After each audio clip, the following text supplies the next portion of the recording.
My common theme throughout all the works is the connection between nature, materiality and technology. And I explore that by visualizing life as it was, life as it is, and life as it could be in the future. One of the works, we can say it maybe an installation, is a group of 3 sculptures that I made 10 years ago. And all the sculptures are kind of photographic cutout representations of hydrothermal vents from different parts of the world. The origin of the work is this, actually like an article in a Financial Times, I think, that I read about 10 years ago, more than 10 years ago, about how these sites, these hydrothermal deep sea sites, can be seen as biological gold mines and sort of the next frontier for countries like Norway to go beyond oil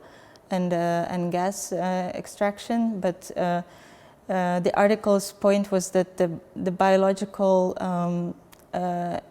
organisms that live in the deep sea can provide industry with potential trillion kind of dollar value after being extracted for various enzymes and things like that can be used in industrial processes. And so for me it was kind of shocking, this whole combination of these unique ecosystems that are very fragile and their confrontation with sort of extractivist mindset of majority, of course, of economies in the world. I decided to make a work about that, and my goal was to think also how these organisms in deep sea, they see us, they look back at us, and I always think it's strange that they don't see people, they just see these rovers or robots that go down there with like very bright cameras or like lights or laser pointers or cameras, and it really must feel like an alien abduction to them. And I wanted to sort of visualize this confrontation a bit, so I took, as I do in my practice, I took the visual representations of these vents and I combined them with these eyes that sort of look back at us, and that just makes kind of a surreal sculpture that captures some sort of eeriness, some confrontation that happens there.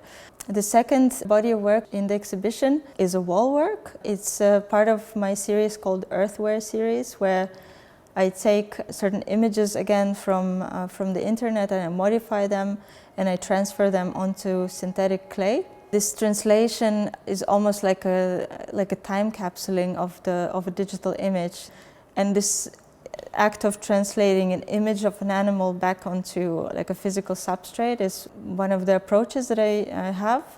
Also the idea that this animal used to swim somewhere in the ocean, and then probably an automatic rover camera took an image of it and it became a collection of pixels, and then I found this collection of pixels and I retranslated it into physical form. It's a squid mother that is carrying a giant egg sac with her. It tells a story in itself. The fact that that moment occurs, this image is made, is already a story in itself. There's this kind of theme of interaction between human, non-human, and machine nervous systems, let's say. And of course, we are the architects, we're the reason behind all these interactions.